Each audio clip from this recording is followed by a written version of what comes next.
Students, today we'll learn how to carve maxillary permanent canine. Consider this as a wax block. Okay, the crown length of maxillary canine is 10 millimeter and root is 17 millimeter. Now, taking into consideration that, mark the crown length 1 millimeter more, as I have already told. For crown in the anteriors you can take 1 millimeter more, and for root you can take a millimeter less. Okay, if it is 17, take 16, so that you have an option to increase. After that, mark 3 different layers, that is incisal, middle and cervical. Same way, mark in the root in cervical, middle and apical 1/3. After you do that, mark the midline, which will divide the block into bilateral symmetrical zone. After that, at the cervical, the line which demarcates the crown and root, at that area on either side, mesial and distal side, take 1 millimeter inside, make a point on either side, and at the incisal edge, at the incisal 1/3 area, just below the incisal line what you have marked, take a point and then join all these points. Okay, once you join these points, the next thing you have to transfer that into the wax block and then remove the excess.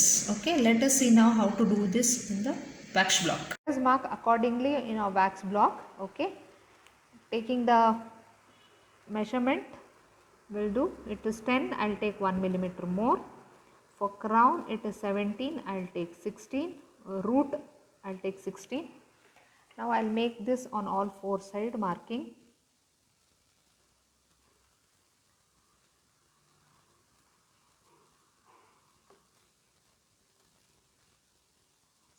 Same I will do with the root, all 4 sides I will mark. We have to mark the midline on all 4 sides, which I forgot to tell you all.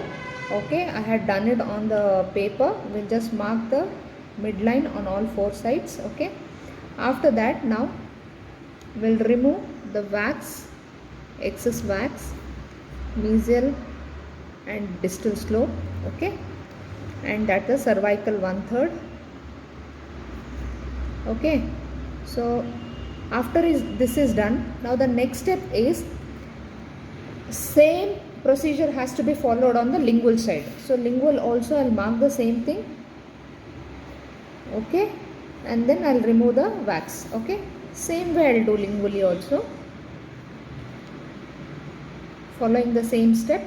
But now only one thing which I am going to do here is, I have removed the wax on either side of labial and lingual. You can see the excess which is existing on either side. So I am going to join this excess from labial to lingual. Okay, so that we get a slope on either side which looks like a roof of a hut.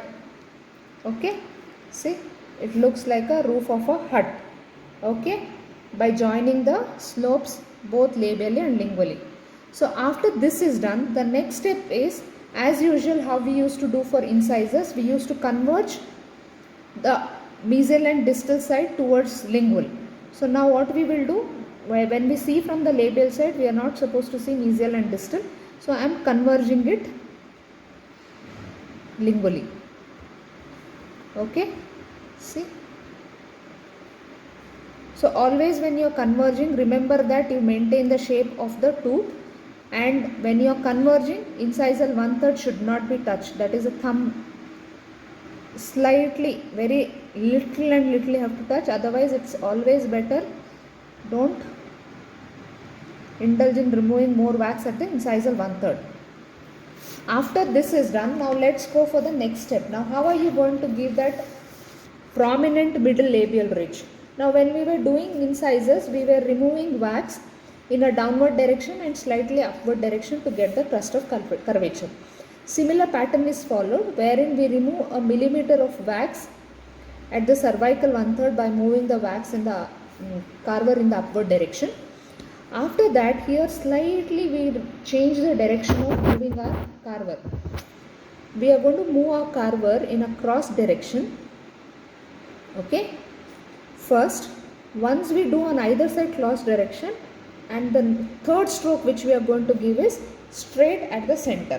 Okay, so if we remove 3 times on either side, only once we are going to touch at the center, so that the middle labial ridge becomes prominent. So now let us go to that structure. So remove a little bit of wax at the cervical 1/3, so that we get a height of contour for the tooth. Okay, after this is done, again remember, you are not going to touch much on the cervical 1/3, because if you touch, you are going to lose on to the convexity. Now go on removing wax.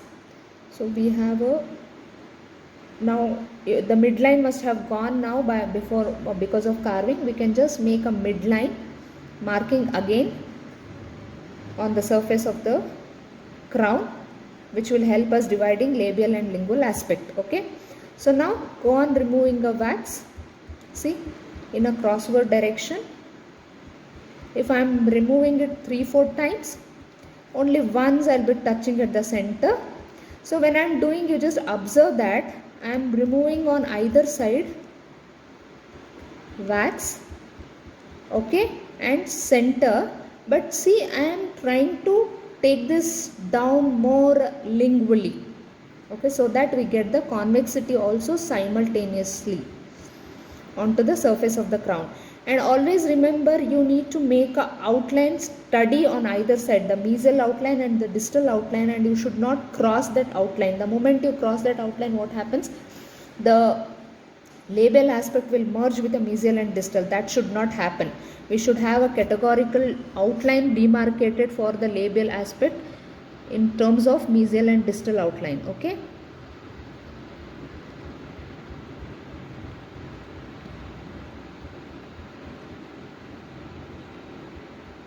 See, my carver is hardly touching the cervical 1/3. Okay. When I am removing,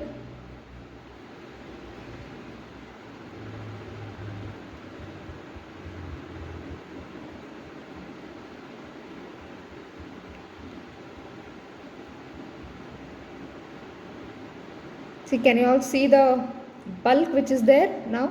See, from this side, mesial side and distal side, you can see the bulk. Can you see the bulk here?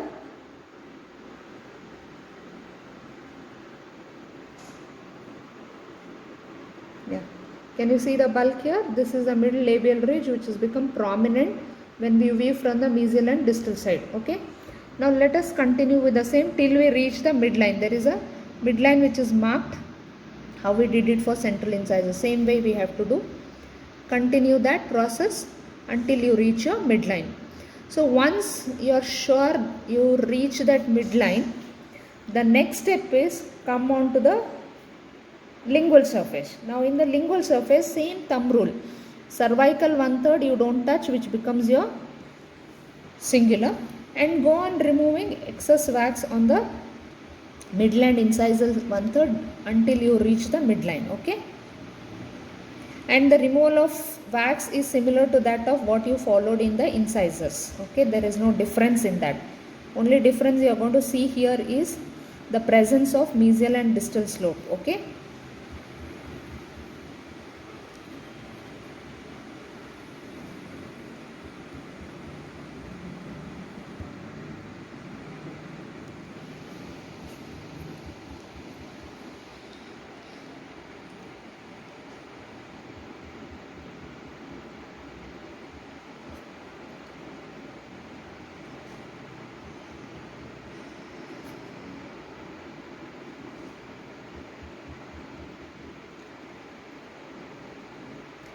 Now can you just see how nicely we have got a shape.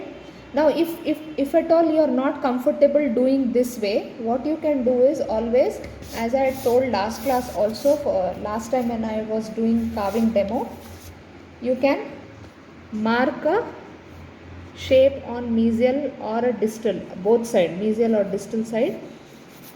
Suppose say this is your labial and this is your lingual, you can mark the outline. So this will be one side and this will be the other side. You can make a the incisal tip will not cross the midline. Okay, you can mark it and remove this excess. This also you can do. Since you already know how it has to be done, I have not told you that step while doing the carving. We are directly gone into removal of the wax. Now you can see the shape which you have got it for mesial and distal side. Okay. After this is done, now just check for the dimensions. Our labiolingual dimension is more. Now we have to reduce the labiolingual dimension. So mark it on either side. Okay. Remove the wax.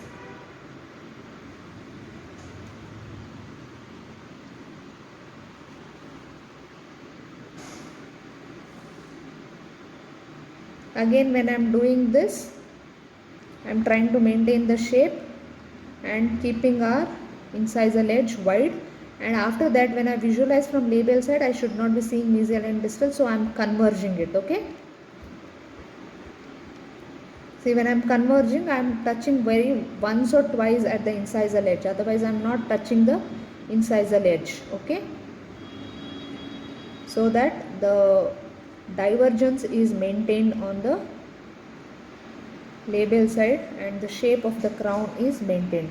So when I am doing this convergence, my cingulum is becoming round. So that cingulum which we are making in the canine round, it should look like a cusp.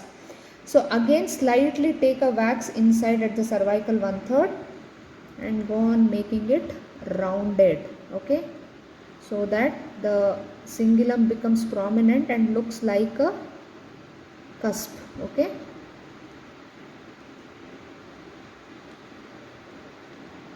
So when you are doing this exercise, simultaneously you will properly determine the mesial and distal outline of the labial aspect.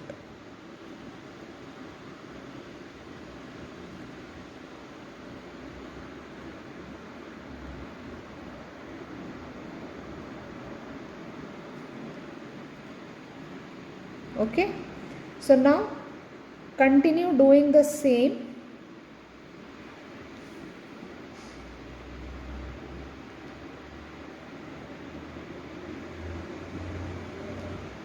And see that you get a, depending upon this dimension, now you go on reducing the size. If you feel that your middle labial ridge has become little prominent, you can slightly trim it by removing the wax at the center. Okay.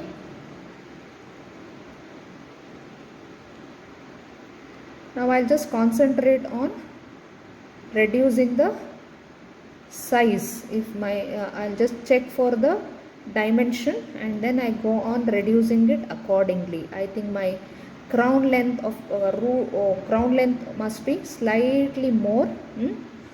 I'll just check the crown length and reduce it now.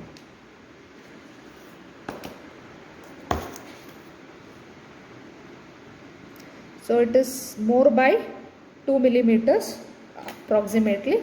So I'll just slightly reduce it. Now also I'll not reduce the length which is more and which is less. But this is the right time we can decide upon which side I am going to do. Now looking at this, I am making one side at the higher position. See, it is reaching at the junction of the middle 1/3 and this is at only at the incisal 1/3. Okay. So now the incisal edge has become bulkier. So I am just reducing that by removing wax again in the same manner. You have to always move carver in cross direction either side and center once. Okay. That you have to do it. So now the labial aspect is almost done. Now I'll move on to the lingual aspect and reduce the thickness, okay, of the incisal edge.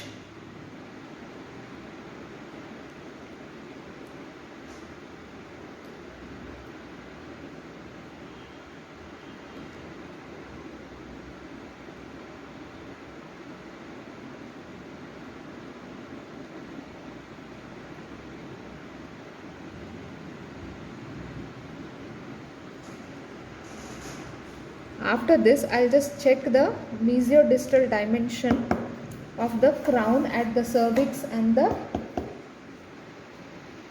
crown. Okay, at the cervix the mesiodistal dimension is about 7.5, and at the cervix it is 7.5, and cervix it is 5.5, sorry, and at the crown it is 7.5. It is more. So now I will reduce my mesiodistal dimension accordingly, because it is almost 3-4 millimeters more than what is required. So I will reduce it now, the dimension on either side. Okay. So when you are reducing, be cautious that you don't lose on to the shape of the crown. Okay. You have to maintain that shape wherein it constricts at the cervical 1/3, and okay, almost it is done. So now we'll just do the finishing on the labial side. Okay.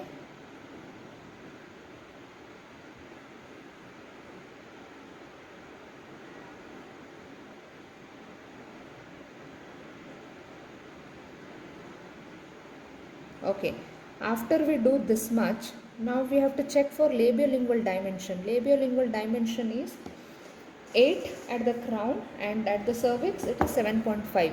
Now look at this, it is almost 10.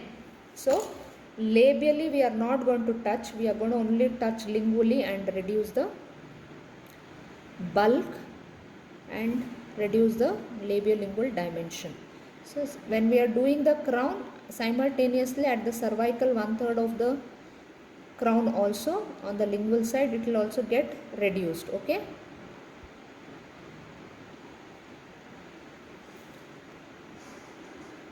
So always remember that you keep this rounded and bulky. That is very important when we are doing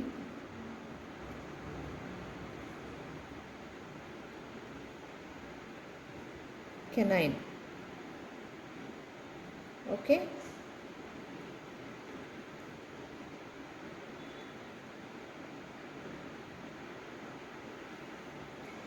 Slightly I'll smoothen it and show you now the crown, which is almost done. Now see, go through, slope is shorter, one side it is longer, but still my tip is rounded. I have to make the tip sharper. Probably this can be kept at the last when we are doing our final finishing of the carving. Okay, till then you need not bother so much about it. Just see that you get the incisal edge thin. Okay, and your cingulum becoming more rounded, and when I view from the labial side, I should not be seeing mesial and distal, and the crown should converge. Okay, so now you can slightly see that the crown is almost done. Maxillary,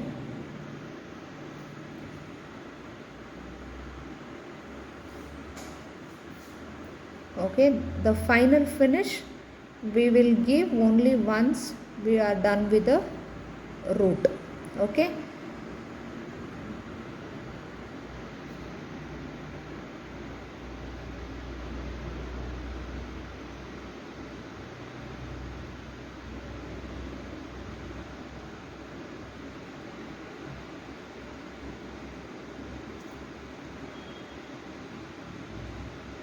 now see, I'll just show you how it looks. This is the labial aspect of the crown. Okay, you can see the prominent middle labial ridge, mesial slope shorter, distal slope longer. See, from the mesial or the distal side, you can see this prominent ridge. Same you can see here, prominent ridge, and see the cusp, which is cingulum, which is prominent, looks like a cusp. Okay, now see how rounded the cingulum is when compared to your incisors. Okay, maxillary lateral or central incisor, it was almost not this rounded, here it becomes so prominent that it gives an appearance of a cusp. Okay, that is why the transition, it is told, from anterior to posterior, because of this particular reason also. And then there is a slope at the incisal edge. Okay, now the root is similar to that of central incisor. You have to mark from the tip, mark the cone shaped appearance from cervical to incisal apical 1/3.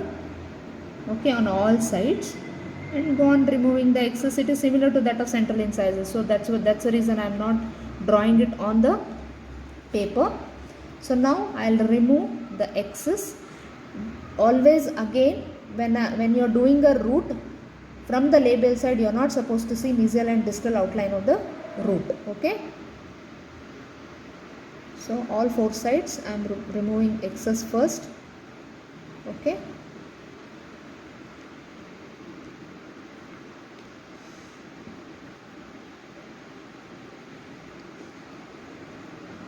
okay, and see, when I am doing on the labial side, I'll remove little wax here at the cervical 1/3, keep the bulk at the middle 1/3, and apically I'll reduce it, so that the convexity of the root is maintained. Can you see? I'm trying to maintain the convexity on the surface of the root.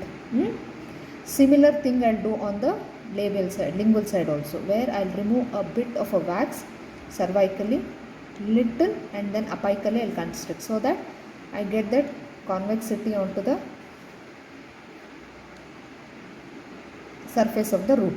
After I do this, the next thing is I am going to converge from labial to lingual the root, so that I won't be seeing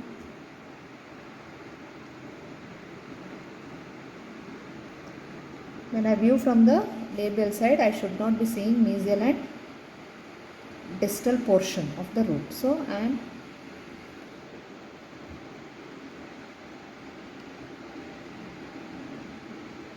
converging it. See?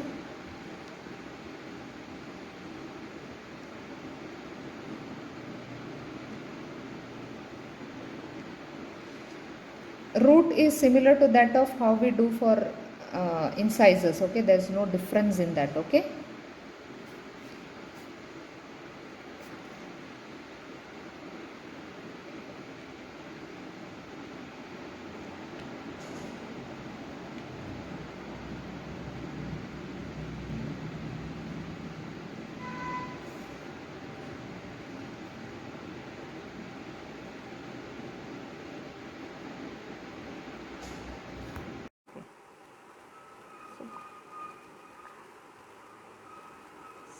See, it's similar to that of anteriors, other anteriors root. Only difference would be lingually it is slightly more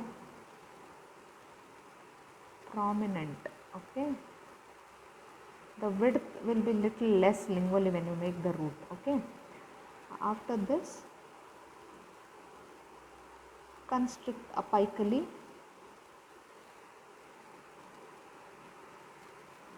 See, you have an option to increase the length of the root. Okay, if you want. See, I'll just check what is the length of the root and then go on increasing it. Okay. See, it is 16. I will slightly increase by a millimeter now. Okay. Then it becomes proportionate. Okay.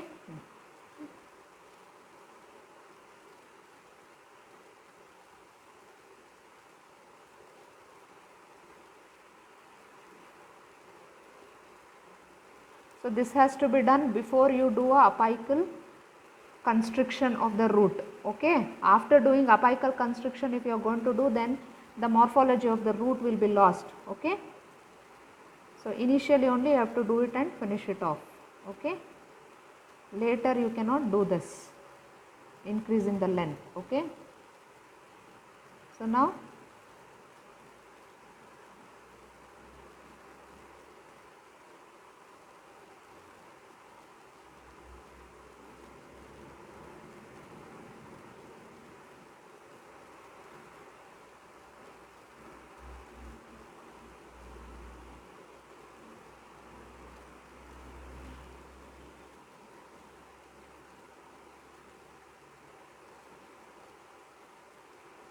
Always your crown and root should follow or be within the line.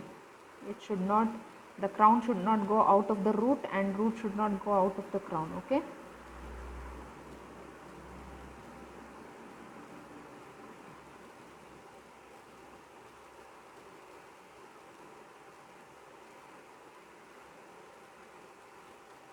So next is construct the root apically on either side. Okay.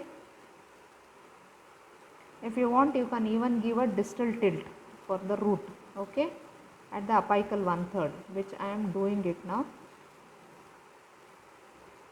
Okay, if you want, otherwise you need not bother about it. Just see that apical construction is given for the root.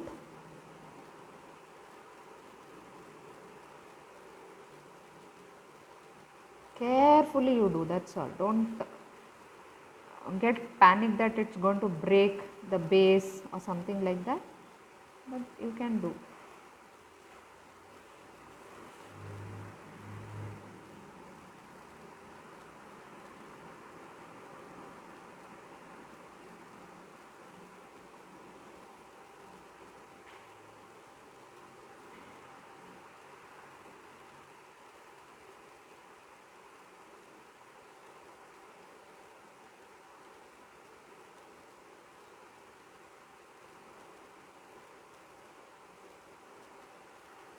So now we'll just slightly polish it.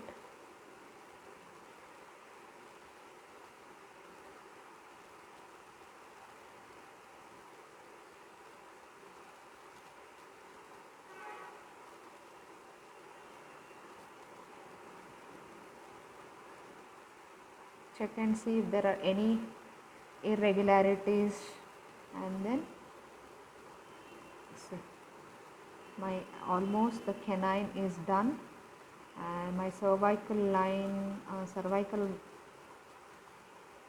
this thing is not prominent. Let me do that first. Okay, slightly, and remove that so that the crust of curvature becomes more prominent. Okay.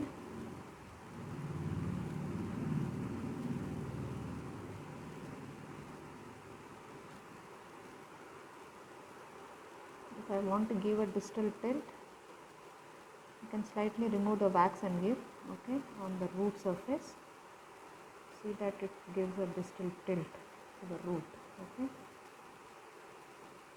Only at the apical 1/3. Don't do it at the middle or incisal 1/3. Okay. That will lose on to the shape of the root. Okay.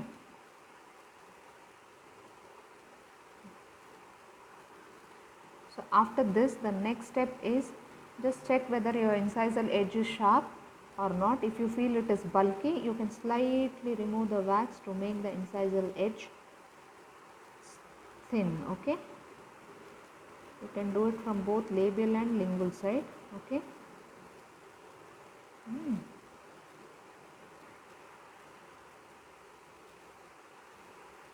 Okay. After this, now slightly disto-incisal angle would be slightly rounded when compared to mesio-incisal angle. So you can slightly make it round. Okay. And there's one more thing which you can do it if you are interested. That is, just below the cervical line on the mesial side there will be a small concavity. You can give that concavity if you want to give a morphology, proper morphology for the tooth. Okay, then that's not needed.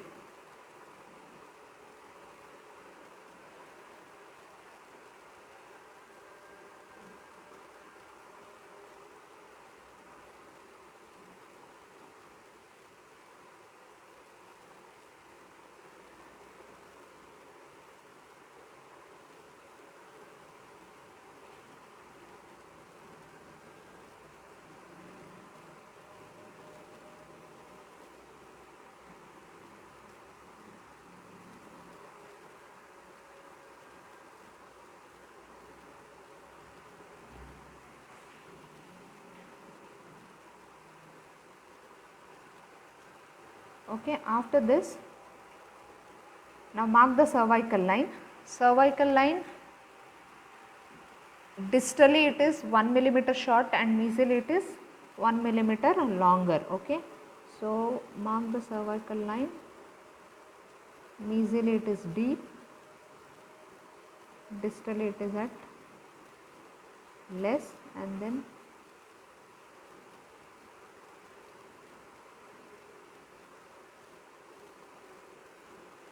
you can mark it.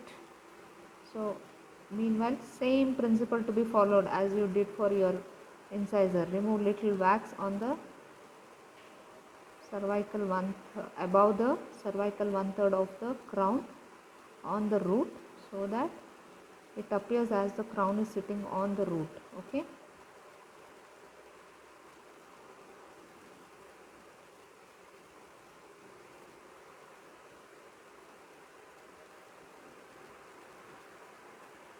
And then slightly merge it across all the.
It's all final finishing I am doing.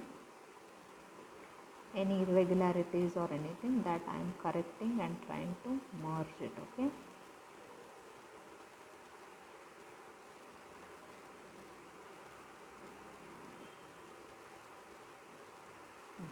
Now the last step is to do the lingual fossa.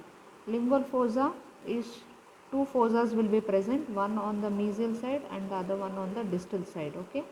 Using the other end of the carver, you can mark a shape like this on the lingual side. Just let me show you before I do it. This is your canine lingual outline, which we have got it now. Okay, and then there is a fossa. You can mark a shape like this from the, this is cingulum.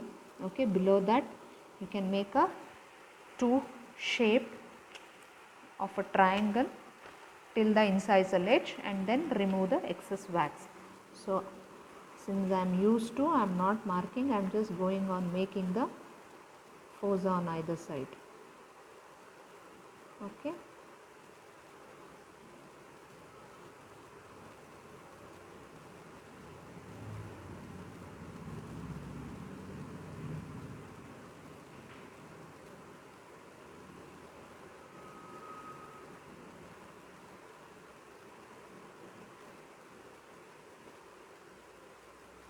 Which will determine the distal marginal ridge, mesial marginal ridge and the incisal ridge on the lingual side. Okay. So this is the lingual fossa.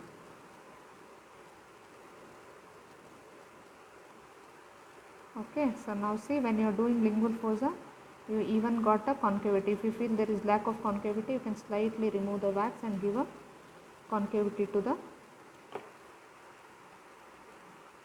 lingual outline of on the mesial and distal sides. Okay, lingual outline of mesial and distal sides. Okay.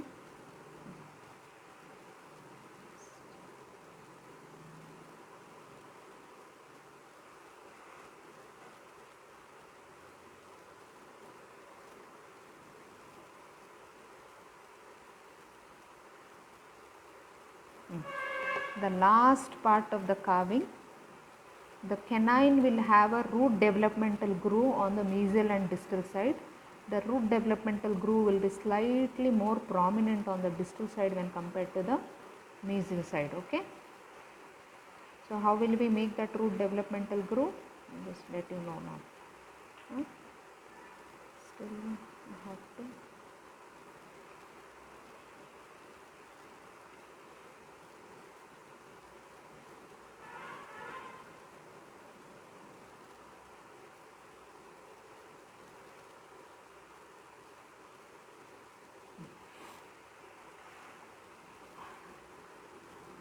This is distal side, right? So you just at the center from the apical 1/3 to cervical 1/3, just with the other end of the carver make some depression like this, a minimalistic depression, not much. Okay, and then try to merge that depression on either side of the root surface. Okay, that's all. Okay, so you can just merge it with the other side of the root surface. See, now you can easily make out the depression. See here, can you make out the depression now? This is the depression. Okay, same way you have to do it on the mesial side, but it is less prominent. Okay, it is not that prominent as that of distal. So you remove only little wax and then try to converge it on either side so that you will not have a ledge over there. Okay, the depression is joining with the either side. Okay, see now.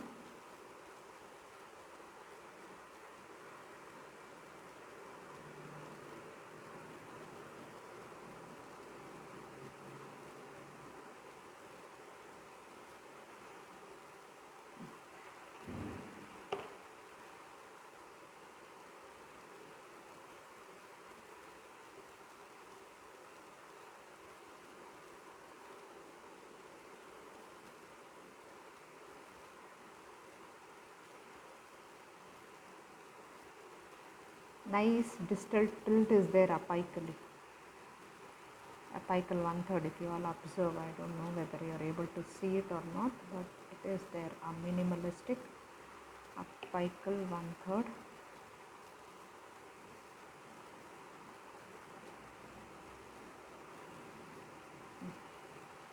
Okay, now this is a final carved version of maxillary permanent canine. You all can have a look. Labial aspect, how is it looking? This is distal.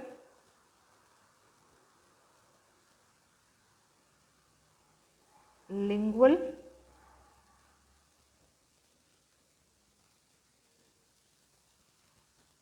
And mesial.